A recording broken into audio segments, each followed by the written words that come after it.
এবার দেয়া হলো 10 নম্বর মহা বিপদ সংকেত। ধেয়ে আসছে ভয়ঙ্কর শক্তিশালী ঘূর্ণিঝড় রেমাল, যার গতিপথ পুরোপুরি বাংলাদেশের দিকে।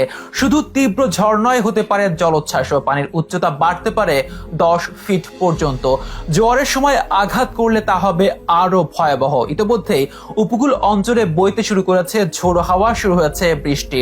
ভয়ঙ্কর ঘূর্ণিঝড়ের গতিবিধি গভীরভাবে পর্যবেক্ষণ করছে আবহাওয়া অধিদপ্তর। বারবার দিচ্ছে সতর্ক বার্তা, বাড়ানো হচ্ছে সতর্ক সংকেত। গত 16 বছরের মধ্যে এবারই প্রথম কোন ঘূর্ণিঝড়ের সম্পূর্ণ গতিপথ শুধুমাত্র বাংলাদেশের দিকে। প্রাণ বাঁচাতে আশ্রয় কেন্দ্রে আশ্রয় নিচ্ছে উপকূলের মানুষ।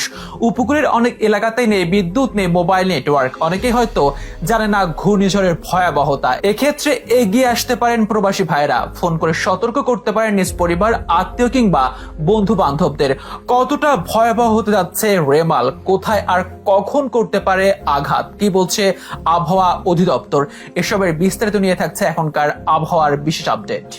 দেশব্যাপী তীব্র তাপদাহের পর অবশেষে বঙ্গোপসাগরে সৃষ্টি হলো গভীর নিম্নচাপ, যা গতকাল শনিবার সন্ধ্যা 6টার দিকে রূপ নিয়েছে শক্তিশালী ঘূর্ণিঝড় রেমালে। এরপর প্রবল গতিতে রুদ্র মূর্তি নিয়ে ধেয়ে আসছে বাংলাদেশের উপকূল অভিমুখে। জানা যাচ্ছে গতিপথ অপরিবর্তিত থাকলে আজ রবিবার রাতে বাংলাদেশের পটুয়াখালীর খেপুপাড়ে আছড়ে পড়বে এই অতি শক্তিশালী ক্রান্তীয় সাইক্লোনটি। খুলনা, সুন্দরবন থেকে শুরু করে চট্টগ্রাম পর্যন্ত উপকূলীয় জেলাগুলোতে পড়বে এর প্রভাব। আবহাওয়া অধিদপ্তরের তথ্য মতে এতে সরাসরি ক্ষতিগ্রস্ত হওয়ার আশঙ্কা রয়েছে 18 জেলা, তবে প্রভাব পড়বে সারা দেশের উপরে। শনিবার সন্ধ্যা থেকে সাগর উপকূল ভাগে থেমে থেমে বইছে দমকা হাওয়া সহ বৃষ্টি শুরু হয়, যার সময়ের সাথে সাথে আরো বেড়েছে। গভীর সঞ্চারশীল মেঘমালায় দেশের অধিকাংশ এলাকায় আকাশ ছেয়ে গেছে। উপকূল ভাগে জোয়ারের পানিতে নিম্নাঞ্চল প্লাবিত হচ্ছে। জানা যাচ্ছে বিশাল আকৃতির রেমালের বাম দিকে 30% পশ্চিমবঙ্গের দক্ষিণ 24 পরগনা জেলার উপর দিয়ে এবং বাকি 70% বাংলাদেশের খুলনা ও বরিশাল বিভাগের উপর দিয়ে স্থলভাগে প্রবেশ করতে পারে বলে জানা যাচ্ছে। স্থলভাগে আঘাত করার সময় বাতাসের সর্বোচ্চ গতিবেগ থাকতে পারে ঘন্টায় 135 কিলোমিটার। আঘাত হানার সময় 10 ফুট উচ্চতার জলোচ্ছ্বাসে উপকূল ভাগ প্লাবিত হতে পারে। সাথে হতে পারে অতি ভারী বৃষ্টি, যার ফলে পার্বত্য অঞ্চলের ভূমিধসের আশঙ্কাও দেখা দিয়েছে। শনিবার রাত 8টায় আমেরিকার নৌবাহিনী কর্তৃক পরিচালিত জয়েন্ট টাইফুন ওয়ার্নিং সেন্টার জানায়,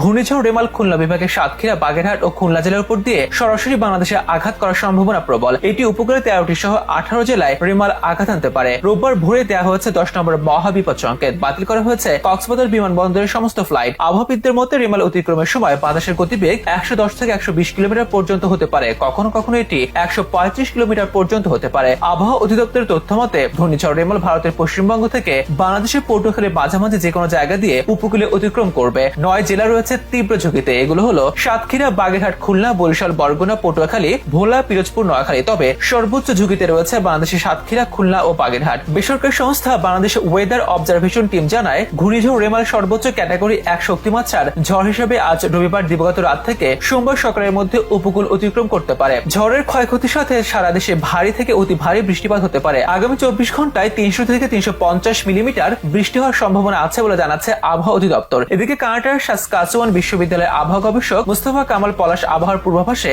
মডেলগুলো বিশ্লেষণ করে জানান, ঘূর্ণিঝড় রেমাল স্থলভাগে আঘাত করার সময় বাতাসের সর্বোচ্চ গতিবেগ থাকতে পারে ঘন্টায় 140 থেকে 160 কিলোমিটার। এর ফলে দেশের 8 বিভাগে ব্যাপক বৃষ্টিপাত হবে এবং মঙ্গলবার পর্যন্ত ঘূর্ণায়মান মেঘমালা থাকতে পারে। তবে সর্বোচ্চ ভারী বৃষ্টিপাত হবে রবি, সোম ও মঙ্গলবার।